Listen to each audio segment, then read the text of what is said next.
करने का। कहते ना इस टीम को कि आपके कोई राज का दबाव है, राज के किसी नेता ने कहा बात नहीं करनी है, तो मंगेश को भी इसको बात करनी आती है, करवा के छोड़ूंगा भाई, ठीक है, नहीं करो तो बैठो।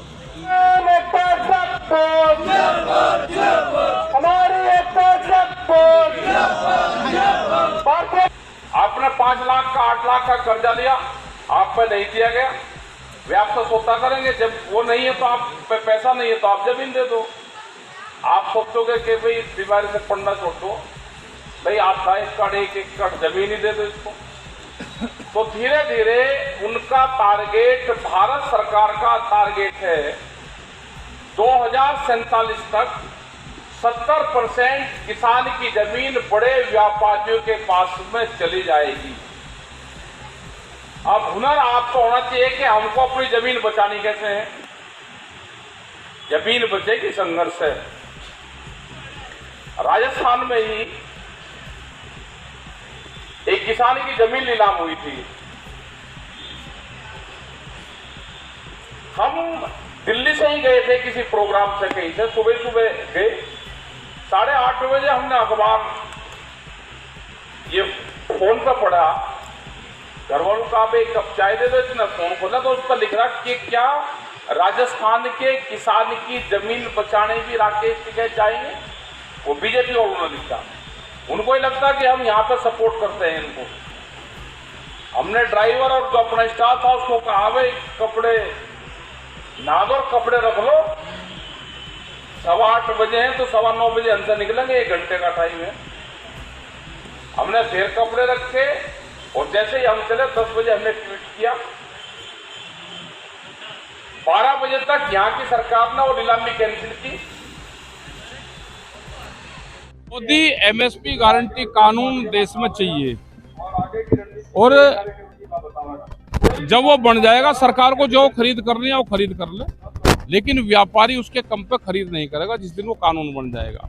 अभी व्यापारी उसको लूट रहा है, पूरे हमारे एमएसपी की फसलों को व्यापारी लूट रहा, अपने गोदामों में भरता है, फिर मार्केट रेट पे 10 महीने उससे व्यापार करता है, 2 महीने सस्ती खरीदेगा। ये किसानों की बात करते हैं, किसानों के साथ ऐसे कुठाराघात हो रही भाई।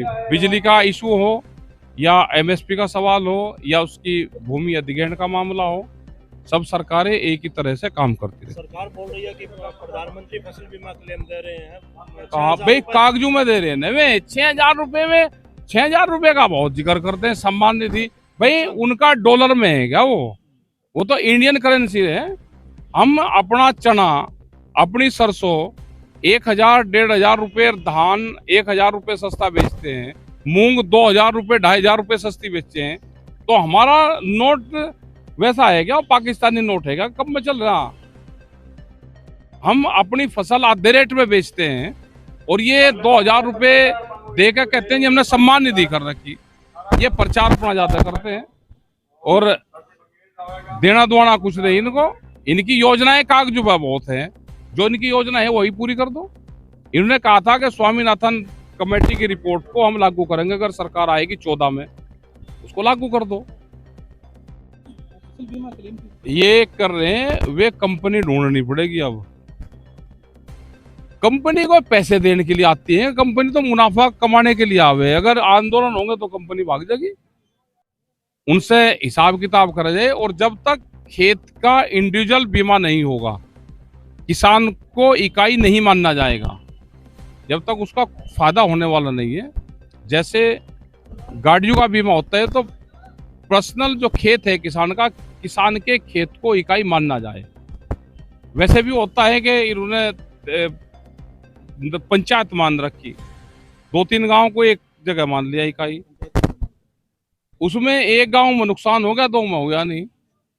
तो जो क्लेम आता है कि 65 रुपया का 70 का वो भटकाता है। ऐसे ही खेत को इकाई मानना जाए, ये हमारी डिमांड है। देश के किसानों को क्या संदेश देना चाहिए? संदेश ये है भाई, इकट्ठा रहो, जमीन जाएगी नहीं तो। कृषि कानून तो रद्द हो गया। कृषि कानून तो एक कोरोना की तरह बीमारी थी। क्या कोरोना खत्म होकर हॉस्पिटल बंद हो गए देश के? ये जमीन कैसे बचेगी? देश के प्रधानमंत्री ने कहा कि 47 तक बहुत परिवर्तन होगा, किसान की जमीन जाएगी।